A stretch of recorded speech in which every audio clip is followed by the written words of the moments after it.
Be sure to check out my new book on Amazon.com, Microshelters, and aside from Tiny House Summer Camp 3, which is going to be September this year in Orleans, Vermont, relaxshacks.com for the details. We have a mini workshop before then, July 25th and the 26th. Tour this tiny house, build with us, revamp an old storefront in downtown Stoughton, Mass., guest speakers, and much more. Relaxshacks.com for the details. Hey, what's up? I'm Deek from RelaxShacks.com here in North Dakota, outside of Fargo just a little bit. I probably shouldn't say exactly where. We are out here for the Misfit Con or Misfit Conference, put on by AJ, Leon, and many others. And myself and Dustin, Dr. Demolition Diedricksen, say that 10 times fast and you just might explode, scanner style. We are teaching a workshop out here as well, building a tiny house or cabin. Unbeknownst to us out here in the woods nearby though, this incredibly kick-butt treehouse, a Pete Nelson design, and we are lucky enough to be getting a tour of it. You guys, I suppose, and us. So come with. We're going to try to get most of this in one take. And first of all, Dust, kind of pan down here and show the locale. We're in an oxbow here. This is part of an offshoot of the Red River near Fargo. And we're just in the middle of nowhere. We had to drive down a couple dirt roads to get to this treehouse. And then once you come upon it, it's just amazing. Unfortunately, we're not here at night because the lighting you see right here that's accenting some of the trees probably looks pretty spectacular. So first and foremost, be careful, Dust.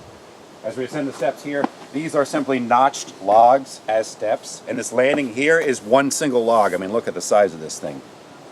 A lot of oak used in this overall. It's kind of that Pete Nelson signature design when you look at some of the joinery, the railings, and not having ever been in a Pete Nelson treehouse, I am pretty darn impressed. Got a bunch of his books.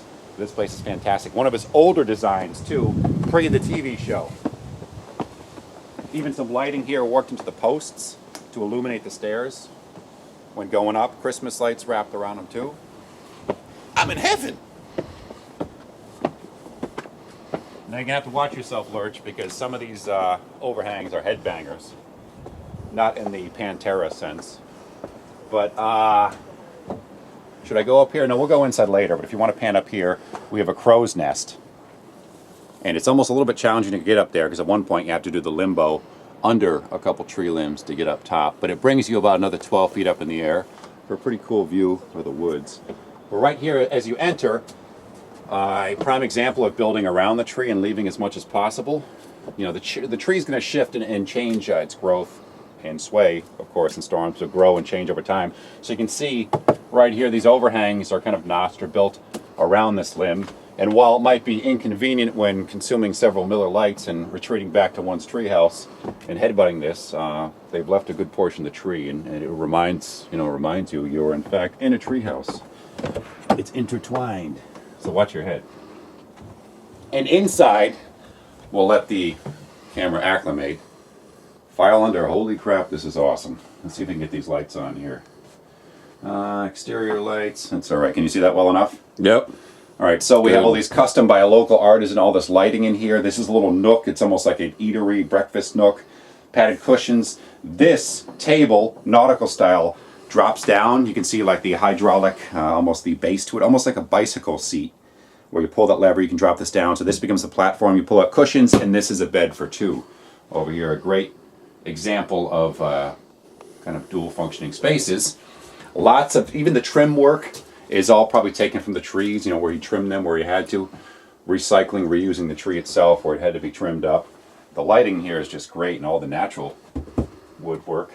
Kind of a built-in little alcove here for seating. And this, look at this. Talk about building around the tree. Almost Cooper style, like a barrel maker would do. That's fantastic. We have, let's see if they got anything good in here, because I am a little bit thirsty. Yeah, Diet Pepsi, forget that. Fridge, microwave, cabinets, sound system. Come on. Roughing it here in a Pete Nelson treehouse. But into the kitchen, do a little galley style or Pullman style kitchen. It's almost, as I joke sometimes, the hula kitchen. You can turn and have access to every single point here. You know, your burners, your prep surface, your sink here with the custom glass bowl, which is just so great looking. All the custom lighting, once again. I really like this little parachute guy here as well. And this wraparound, almost 180 view of the river. So as you're, you know, making your, whipping up your mac and cheese or whatever it's going to be. Probably in treehouse this fancy, it's not going to be mac and cheese, I don't know. But you have this great view. Here is the, if you want to call it the master bedroom. And this, let's see how it works. I think it's spring loaded. Yep. This, it's counterweighted, you can lift up easily.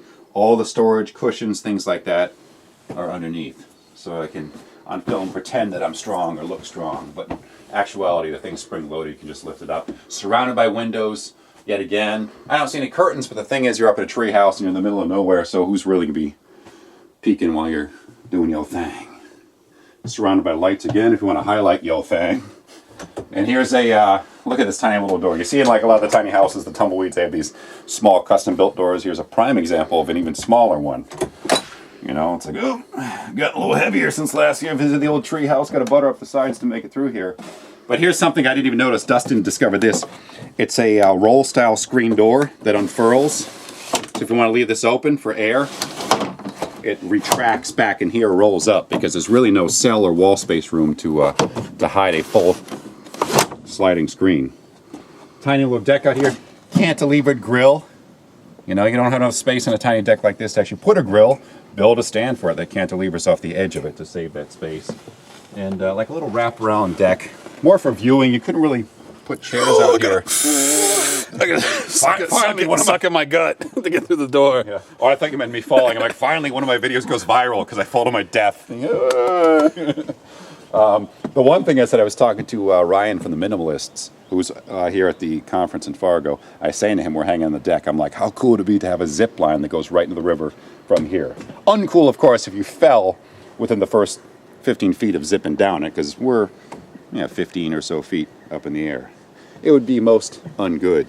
Lots of nice trees around here. Let's go back inside, though. I like the paneling on this door. The rough log look. Watch your head. Dustin slammed his head on this earlier.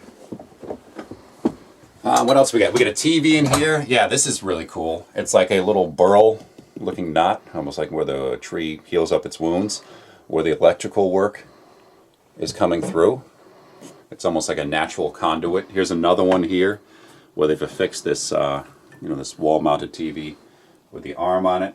You go back to the kitchen, you can see the simple little curtains they have, because you don't have much space here, so instead of having cabinet doors that swing open, which would be banging into your knees, and you just don't have room to do it, simple curtains here and there just to hide all the stuff you might have behind it.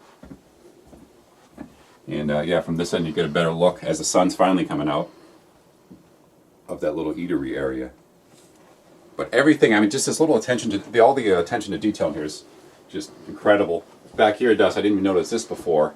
These little sticks, this one actually still attached to the tree and the trim here. Tiny little bird nest, another mudded bird nest right here. And is there storage? No, storage beneath this. Okay, I didn't see that before. Bunch of basket storage down there. I mean, the place is tiny all in all, but because of all the windows here and all the natural light, it feels quite a bit bigger.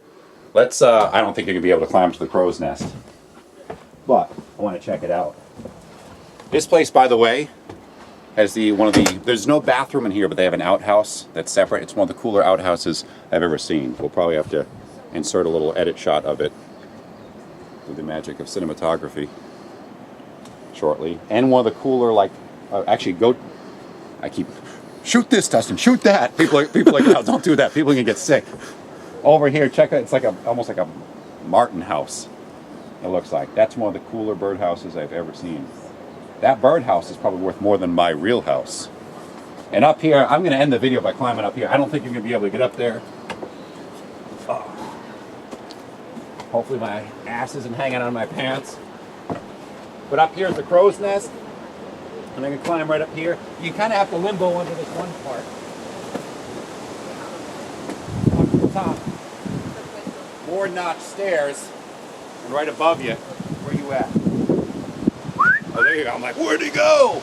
But up here, just an incredible view. I'm another 12 feet or so up in the air. And that about concludes our tour. This place is unbelievable.